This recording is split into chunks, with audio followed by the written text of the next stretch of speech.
Hello दोस्तों। मैं सुबह कुमार 65th बीपीएससी के अंतर्गत दोस्तों जो आपका जो शेड्यूल आ चुका है, जो 25 जुलाई से जो शेड्यूल है उसके क्रम में दोस्तों हमने एक वीडियो बनाया था कि करेंट अफेयर्स से रिलेटेड जो इम्पोर्टेंस टॉपिक है वो आपके साथ चर्चा करेंगे। और उसी के क्रम में दोस्तों आज करेंट अफेयर्स, कल जीएस 1 का करेंगे चर्चा, फिर GS 2 polity, economics and geography and आपका साइंस एंड टेक। तो दोस्तों आज के क्रम में है जो importance topic of current affairs पे बात करेंगे। जीएस 1 का जो सेकंड जो आपका होता है पार्ट होता है उसमें 3 क्वेश्चंस लिखने होते हैं। उसके क्रम में दोस्तों आज हम बात करेंगे करंट अफेयर्स टॉपिक में क्या क्या होना चाहिए, इस बार क्या पूछा जा सकता है जो जो इम्पोर्टेंट होगा आपके लिए। तो दोस्तों अगर वीडियो अच्छा लगता है तो ज़रूर लोगों के बीच शेयर करें, जो भी मेरा मानक होता है। दोस्तों importance topic of current affairs में हम 11 टॉपिक का चयन किए हैं दोस्तों। वर्तमान अक्टूबर 2019 से अप्रैल 2020 तक मुझे 11 ऐसे टॉपिक मिले जिस टॉपिक पे उम्मीद है कि आपका करंट अफेयर्स का पार्ट है जो इसके अंदर आ सकता है। हम अपनी स्तर से कोशिश कर रहे हैं, आप डिपेंडेंट ना हो, आप अपने स्तर से कुछ और है जो इसमें टॉपिक को ऐड कर लीजिएगा। जो इम्पोर्टेंस टॉपिक लगा, जो देखने से लगा कि इस टॉपिक से पूछा जा सकता है, उसमें है जो हम आपका चूज किए हैं। जो 11 टॉपिक है, जो खंगालने के बाद 11 टॉपिक मिला है, जिसमें दोस्तों जो आपका सबसे जो इम्पोर्टेंस टॉपिक जो है इसमें 4 पार्ट में हम बांटने की कोशिश की है। इंटरनेशनल, पड़ोसी, नेशनल और ऑर्गेनाइजेशन। ये 4 जो पिलर है उस 4 पिलर से ही क्वेश्चन है जो आपसे पूछता है। इसके क्रम में दोस्तों इंटरनेशनल्स का जो इम्पोर्टेंस टॉपिक जो हमको लगा, जो सबसे ज्यादा अभी हॉट लग रहा है, जो आपका अमेरिका, ईरान, मध्य एशिया और भारत। एक्चुअली दोस्तों जो वर्तमान में जो अमेरिका और ईरान की जो स्थिति है जो बनी है, जिस समय ये समस्या है, जिस समय मेंस का आपका क्वेश्चन सेट हो रहा होगा, उस समय अमेरिका ईरान सबसे पीक पे था। इसीलिए दोस्तों अमेरिका, ईरान, मध्य एशिया और भारत। दोस्तों अमेरिका, ईरान और मध्य एशिया और भारत के संबंध में आप जब लिखना चालू कीजिएगा तो इसके डायमेंशंस बहुत ज्यादा हैं। भारत के साथ क्या रिलेशंस है, भारत को क्या इफेक्ट पड़ेगा, क्या कि भारत के साथ ऐड करके लिखना है। क्या कि ईरान का चाबहार बंदरगाह भारत के लिए इंपॉर्टेंट था, तो उससे जो आपको डायमेंशन क्लियर करना है। फिर भारत के लिए जो जो भी मटेरियल है जो मंगाया जाता था, ईरान से जो भी एक्सपोर्ट इंपोर्ट करता था, वो दोनों के बीच है जो स्थिति है जो खत्म हो गई है, अभी ना के बराबर चल रहा है। जो तेल का जो हमारे पास जो 80% जो जो तेल पे जो वहां से जो विशेष तरह से जो मध्य एशिया से आता था, उसमें ईरान का है जो स्थिति अब है जो उसके साथ नहीं आ रहा है। तो अमेरिका, ईरान, मध्य एशिया और भारत। आपको दोस्तों अमेरिका ईरान के बीच की स्थिति को, जो ज्वाइंट जीसीपीओ एग्रीमेंट है, ज्वाइंट कंप्रिहेंसिव एग्रीमेंट खत्म करना, डोनाल्ड ट्रंप का ईरान पे सैंक्शन लगाना, उसकी स्थिति है जो वहां की आर्थिक स्थिति खराब हो गई। और अमेरिका ईरान जो तृतीय बल बार की स्थिति में बढ़ रहा था, जिसमें कर्नल वहां की जो सुलेमानी की जो हत्या की गई थी, और उसके बाद यूक्रेन का जो विमान गिराया गया था, और ट्रंप के द्वारा जो बयान दिया गया था कि 52 विरासत पे जो हमला करेंगे, तो ये सब कहीं ना कहीं है जो।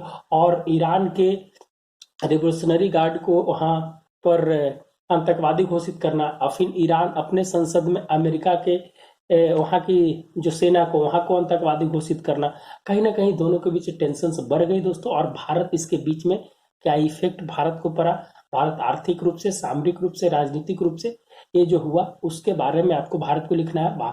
जब ईरान के विदेश मंत्री रायसीना डायलॉग में आते हैं तो भारत ईरान की तरफ से साफ कर दिया जाता है कि अगर आप हमसे संबंध, अगर व्यापारिक संबंध नहीं रखते हैं, तो कहीं ना कहीं है जो दोनों के बीच है जो व्यापारिक दूरियां है जो धीरे धीरे बढ़ने लगी, और है जो आज है जो 0% पे है। आज किसी भी प्रकार का है जो कोई एक्सपोर्ट इंपोर्ट की स्थिति नहीं बढ़ रही है दोस्तों।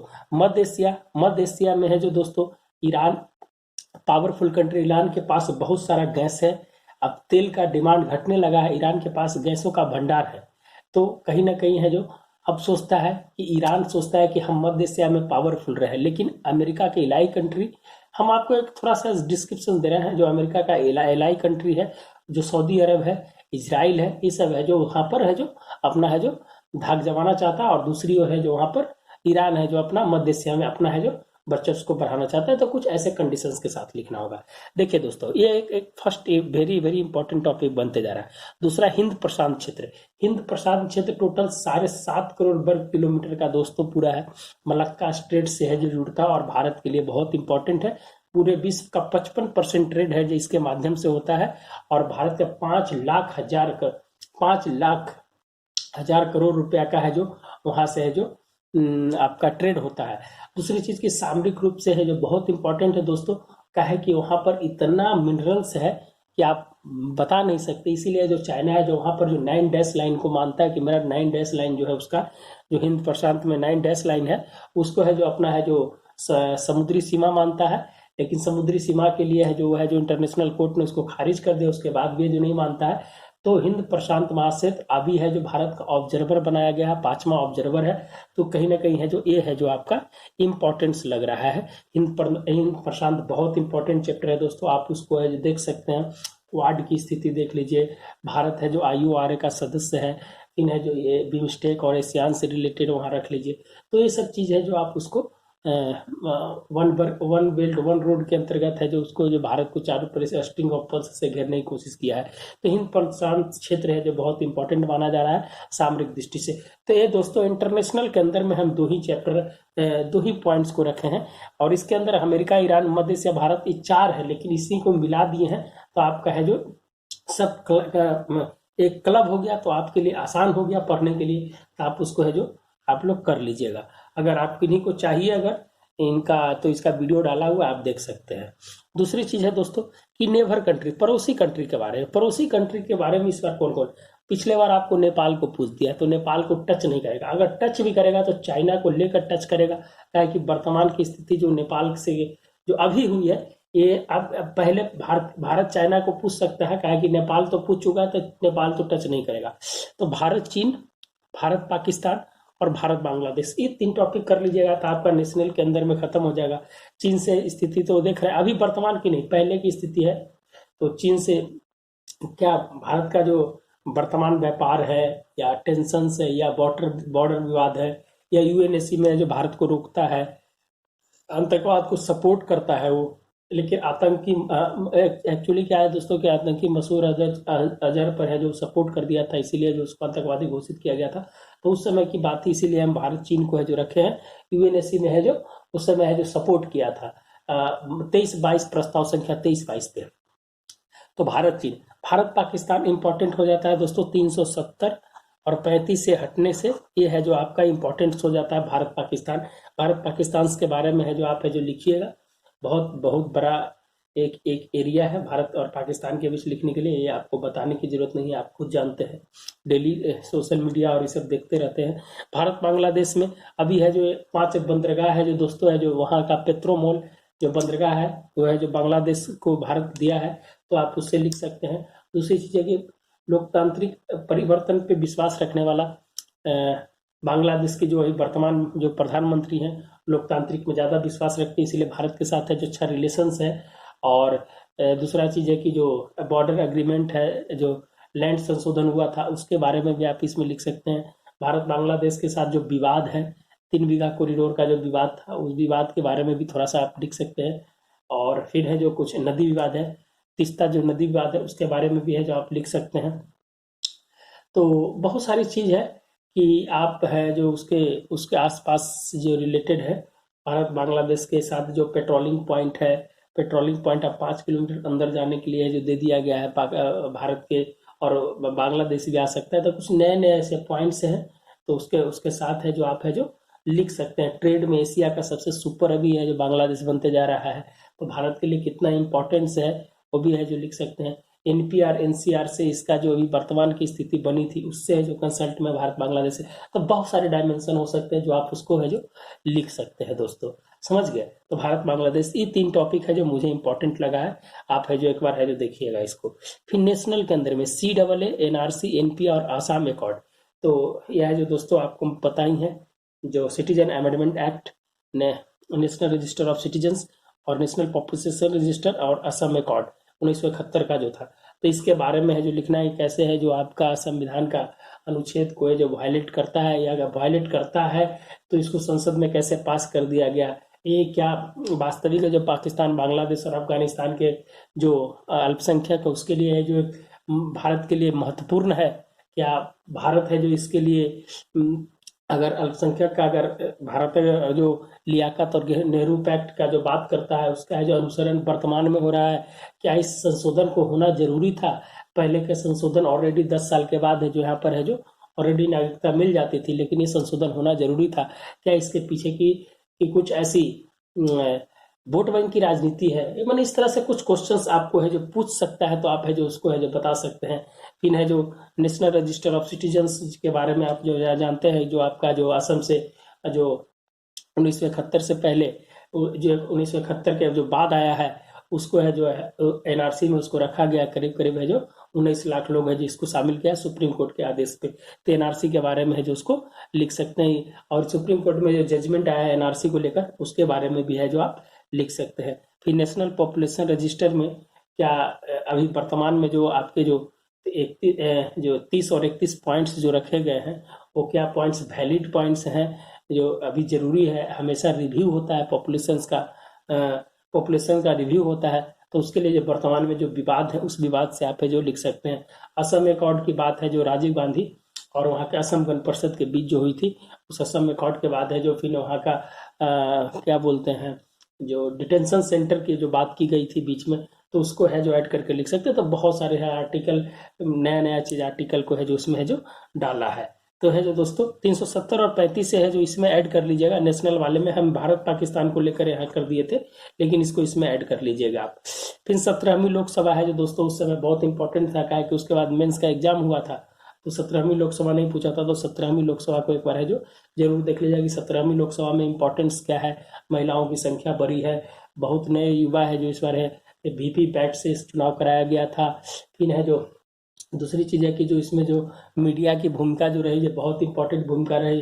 इंटरनेशनल मीडिया और इंटरनेशनल कम्युनिकेशन ऑफ जो मीडिया का जो रिपोर्ट्स आया उस रिपोर्ट्स के बारे में लिख सकते हैं।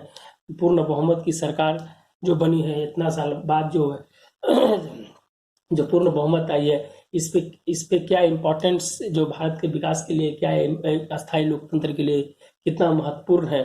फिर है जो कुछ आपको उसमें जो एडीआर का रिपोर्ट है, आपराधिक रिपोर्ट जो है उसमें एडीआर का जो रिपोर्ट आता है उस रिपोर्ट को दे सकते हैं इनमें।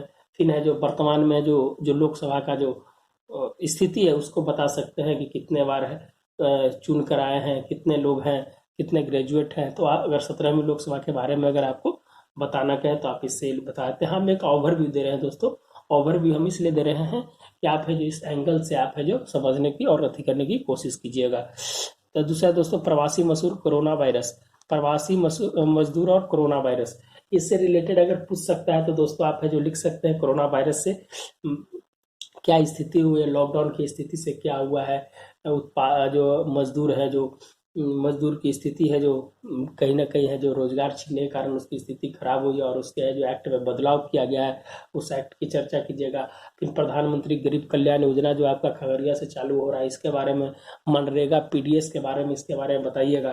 कोरोना वायरस से रिलेटेड आपको थोड़ा बताना है तो ये आपको वुहान से लेकर और वुहान से हुआ और भारत में जो स्थिति बनी उसको लेकर है जो बताना है, और WHO से इसको जोड़कर है जो, और भारत के भी जो संगठन है जो ICMR है उससे संगठन से जोड़ते हुए है जो आपको डेटा फेटा देकर है जो इसको लिख देना है। गगनयान एक इंपॉर्टेंट है दोस्तों कि गगनयान है कि आपको 2020 में जाने वाला था लेकिन अब जो दिसंबर 2021 कर दिया गया है, तो जिसके कारण गगनयान का एक है जो इम्पोर्टेंट बन रहा था, इसीलिए गगनयान बहुत इंपॉर्टेंट था गगनयान दोस्तों, इसीलिए जो गगनयान के बारे में है जो हम इम्पोर्टेंस को इसमें ऐड किया है। क्या कि गगनयान में जो missile women of the India है जो टेरी थॉमस हैं और उनके साथ जो काम कर रही हैं वो थोड़ा सा इम्पोर्टेंट तो हो जाता है महिलाओं के लेके भी, तो उसमें आप ऐड कर सकते हैं।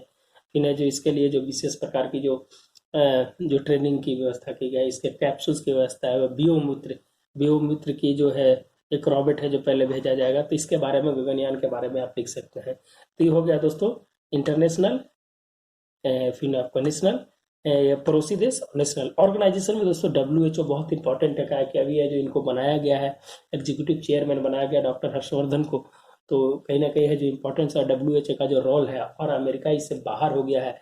जो पहले $500 मिलियन वहाँ देता था, अब है जो वहाँ से बाहर हो गया है। तो अमेरिका का बाहर होना और चाइना को समर्थन करना कहीं ना कहीं है जो WHO की बहुत बड़ी भूमिका है। तो WHO दोस्तों इस बार बहुत इंपॉर्टेंट होने जा रहा है ऑर्गेनाइजेशन के अंदर में।